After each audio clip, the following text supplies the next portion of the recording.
देखिए सुनिए। तो नमस्कार साथियों, आप सभी का स्ट्राइट सन क्लास में तहे दिल से स्वागत करता हूं। तो आज हम देखने वाले हैं क्लास 10 का पॉलिटी चैप्टर नंबर 2 है सत्ता में साझेदारी की कार्यपालिका। और ये हमारा पार्ट 3 वीडियो होगा। अगर आप पार्ट 1 पार्ट 2 नहीं देखे तो प्लेलिस्ट में जाकर देख सकते हैं। तो देर नहीं करते टॉपिक स्टार्ट करते हैं। तो आज का टॉपिक है विदेशों में संघवाद। तो विदेशों में संघवाद भाई साहब कब कब स्थापित हुआ और कब भंग हुआ। तो जैसे कि वेस्ट इंडीज में आपका है क्या कि संघवाद कब स्थापित हुआ, 1958 में। इसे ऑब्जेक्टिव की दृष्टि से हम याद रखेंगे, इम्पोर्टेंट है कि पूछेगा वेस्ट इंडीज में संघवाद कब स्थापित हुआ। तो 1958। लेकिन फिर बाद में से भंग भी कर दिया गया, मतलब खत्म कर दिया गया संघवाद। कब जी? 1962। मतलब 1958 में स्थापित किया गया वेस्ट इंडीज में संघवाद, ठीक है। लेकिन आपका भंग कर दिया गया 1962। और संघवाद का मतलब क्या होता है? जिसमें केंद्र सरकार राज्य सरकार दोनों अपने शासन करते हैं, उसी को हम क्या बोलते हैं जी? संघवाद। तो देखिए हमने क्या बताया कि वेस्ट इंडीज में संघवाद कब स्थापित किया? 1958। और इसे भंग कब कर दिया गया? 1962।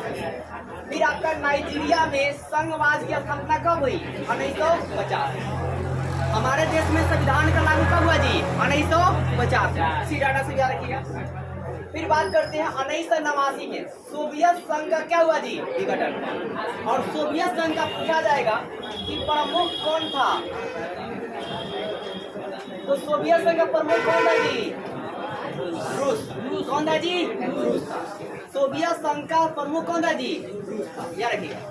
और आपसे लेके एक और बात पूछेगा कि सोवियत संघ का विघटन कब हुआ था? 1989 में। 1989। लेकिन पूर्ण रूप से कब हुआ? 1991। सोवियत संघ का जो विघटन मतलब टूट गया, अलग अलग पार्ट में बट गया, बहुत सारे देशों का समूह था, लेकिन आज की डेट में बट गया है। इसलिए थोड़ा रूस जो है ना कमजोर पड़ता है, नहीं तो और भी ज्यादा स्ट्रॉन्ग था। तो सुनिए, सोवियत संघ का विघटन कब हुआ भाई साहब? 1989 में स्टार्ट हुआ विघटन, लेकिन पूर्ण रूप से पूरा तरह से बिखर कब गया? तो 1991। अब इसके बाद 1991 के बाद जो सबसे नंबर 1 पावर पर कौन आ गया? तो अमेरिका। और 2 नंबर पर कौन है भाई साहब? अभी भी 2 नंबर पर है, इतना विघटन होने के बावजूद भी। अब आगे देखिए, सत्ता में भागीदारी या साझेदारी। समझिए मेरी बात, सत्ता में भागीदारी कहिए या साझेदारी कहिए, उसके आपका भाई साहब 2 कारण बताइए। आखिर सत्ता में साझेदारी या भागीदारी क्यों होना चाहिए?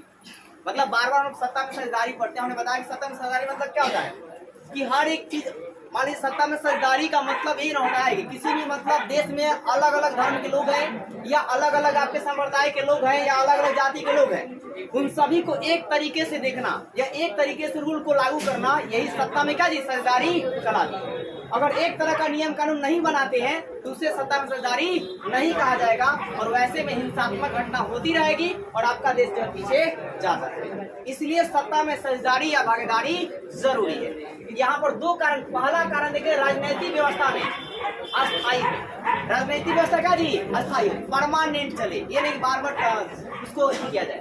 जैसे कि आप देखेंगे ना कि आपका पाकिस्तान, तो पाकिस्तान में बार बार सैनिक तख्ता पलट हो जाती है। अभी आपका 2016 से थोड़ा बहुत सुधार हुआ है, नहीं तो उसके पहले कोई भी गवर्नमेंट की सरकार बनती है और कुछ ही देर में कोई दूसरे मतलब दल के लोग जो है उस सरकार को उखाड़ कर दे देते हैं और फिर से सैनिक शासन आ जाता है।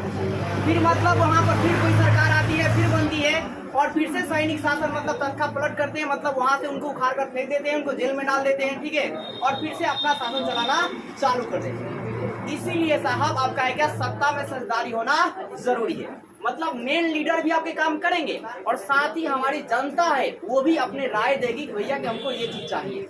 जैसे आप डिमांड करते हैं तभी ना आपको मिलता है, आप डिमांड नहीं करेंगे तो आपको नहीं मिलेगा। इसलिए सरकार से आपको मांगने का हक है और आप मांगने चाहिए। बिना मांगने मतलब आप बिना आपको मांगे मिलेगा जी? नहीं मिलेगा।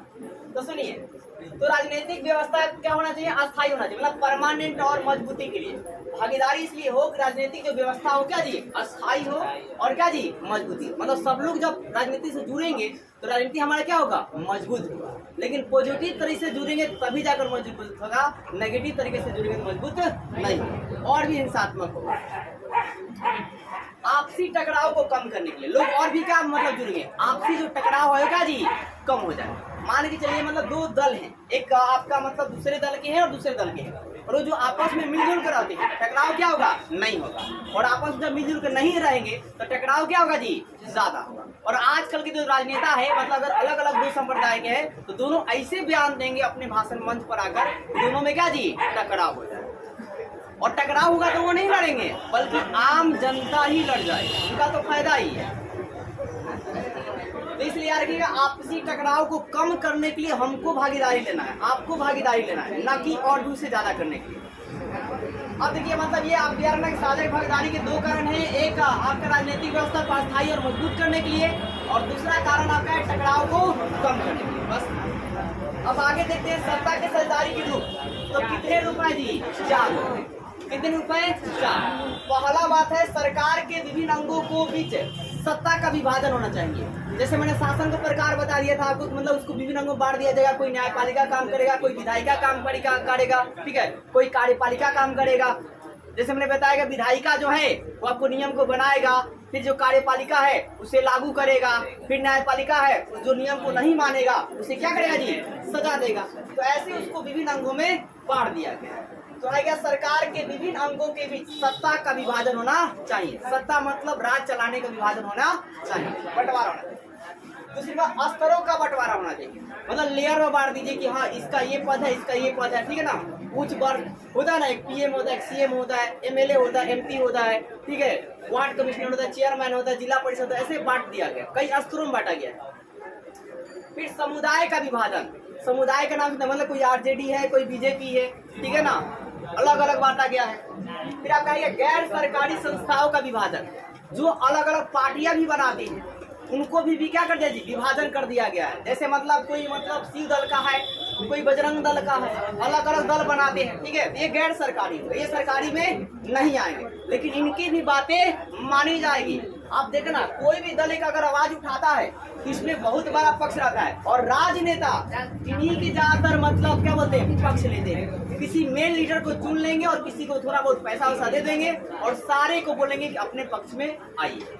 और जब भी वो कहीं लड़ने के लिए खड़ा होने जाएंगे तो वहां पर इन संस्थाओं से वो कुछ पैसा दे देते हैं, और उसके बाद वो संस्थाएं जो है मतलब जो संस्थाएं मतलब चुगली करती है वो संस्थाएं पीछे पीछे चली जाती है। नहीं तो आज भी आरएसएस के जवान नहीं जाते। तो यहाँ पर आगे ध्यान दीजिए साहब, वैध शासन की बात करते हैं कि वैध शासन किसे कहा जाएगा। तो वैसा शासन जिसमें सभी व्यक्ति जुड़े होते हैं उसी को वैध शासन कहा जाएगा। अगर सभी व्यक्ति नहीं जुड़े हुए हैं तो उसे अवैध शासन कहा जाएगा। वैध शासन मतलब अच्छा वाला, जो इलाज कर दे सबका, ठीक है जी। और आपका अवैध शासन मतलब जो सबका इलाज नहीं कर पाए। अभी तक मतलब मेरे को मतलब अभी राज्य सरकार में बात करें अभी वर्तमान समय में तो बेहतरीन लगते हैं योगी, जो सारे का इलाज कर देगा। वैसी शासन वैध सरकार आप वास्तव में उसे बोल सकते हैं। तो है क्या वैसा शासन जिसमें सभी व्यक्ति का दादी जुड़े होते हैं उसे वैध शासन कहता है। और वैध शासन सबको एक नजरिए से देखती है, सारे का ख्याल रखती है। अब राजनीतिक दल की बात करते हैं कि आप सुने हुए कि राजनीतिक दल ये है, तो आखिर राजनीतिक दल किसे कहा जाएगा? तो सुनिएगा जरा ध्यान से। यह एक संगठन होता है, मतलब लोगों का बहुत ज्यादा समूह होता है, ठीक है, संगठन या समूह होता है जिसमें ये लोग लड़ते हैं। ये क्या होता है जी? लड़ते हैं। और लड़ते किस लिए है भाई साहब? तो सत्ता को हासिल के लिए। मतलब कोई ऐसा संगठन जो क्या होता है लड़ते हैं और लड़ने के बाद सत्ता को हासिल कर लेते हैं, ठीक है। जो हासिल कर लेता है उसे विजेता दल कहते हैं, और जो नहीं हासिल करता है उसे उप विजेता दल कहा जाता है। जैसे मान के चले कि मतलब यहाँ पर कोई मतलब खड़े हो, कोई भी सीएम के लिए 2 आदमी खड़ा होता है, ए आदमी और क्या जी बी आदमी, और तीसरा भी खड़ा हो सकता है, और भी 3 लोग खड़े हो सकते हैं। ए भी खड़ा हुआ, बी भी खड़ा हुआ। इसमें क्या हुआ भाई साहब? बी क्या हुआ जी? हार गया। मान के चले दोनों लड़े, ठीक है, लेकिन बी क्या हुआ? हार गया। तो ऐसे में क्या हो गया? जीत गया। तो ए क्या होगा? विजेता दल कहलाएगा। ए क्या कहला जी?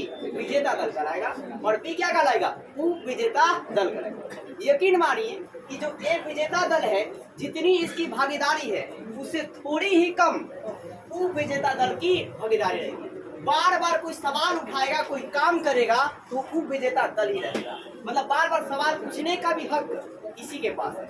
यही सवाल करेगा तब जाकर अपने काम जो है बहुत ज्यादा अच्छे होना चाहिए। इसलिए मतलब जो एंटी पार्टी हो किसी भी सरकार में वो भी बहुत स्ट्रांग होनी चाहिए, ताकि वो जो सवाल है ना आसानी से कर सके। अगर वो कमजोर आएगी तो उसे क्या कर दिया जाएगा? दबा दिया जाएगा।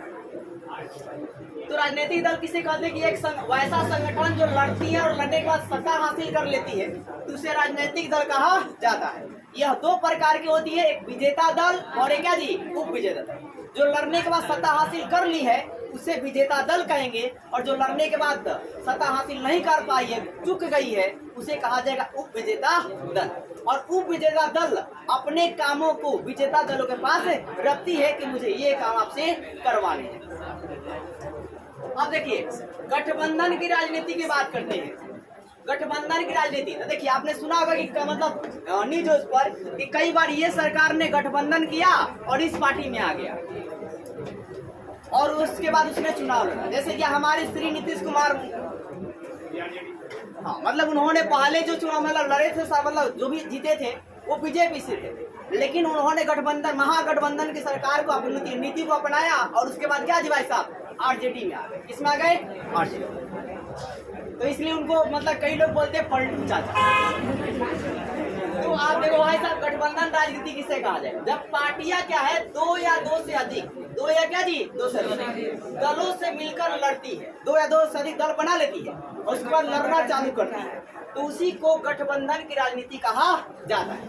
अभी वर्तमान समय में सारे पार्टियां एक तरफ है और सारे मतलब सारे बीजेपी के पार्टियां एक तरफ और सारे आपका आरजेडी की पार्टियां जो है, फिर आपका आरजेडी भी, आम आदमी जनता पार्टी भी, ठीक है, ये दोनों तीनों मिलकर जो है एक तरफ, इनका नाम जो है आपका इंडिया है।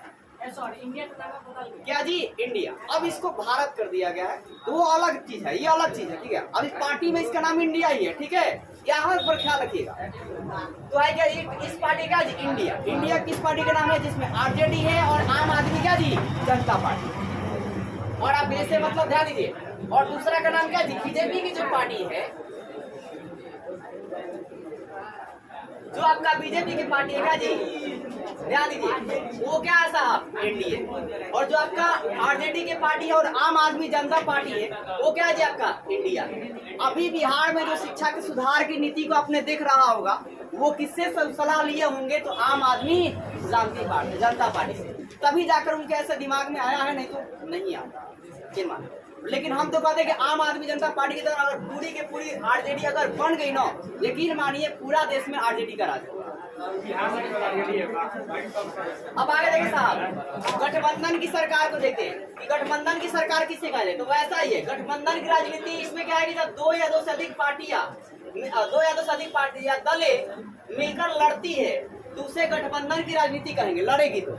और जब आपका सरकार किसे कहेंगे, जब दो या दो से अधिक दल मिलकर जो सरकार बनाएगी, यहाँ पर लड़ेगी, यहाँ पर क्या करेगी, अब ये लड़ी नहीं रही है भाई साहब, आरजेडी बीजेपी। तो यहाँ पर क्या है कि दो या दो से अधिक दल मिलकर जो सरकार बनाती है, उसे गठबंधन की सरकार कहा जाता है। उम्मीद करता हूँ आपको वीडियो अच्छी लगी और वीडियो को लाइक कीजिए और चैनल सब्सक्राइब कीजिए।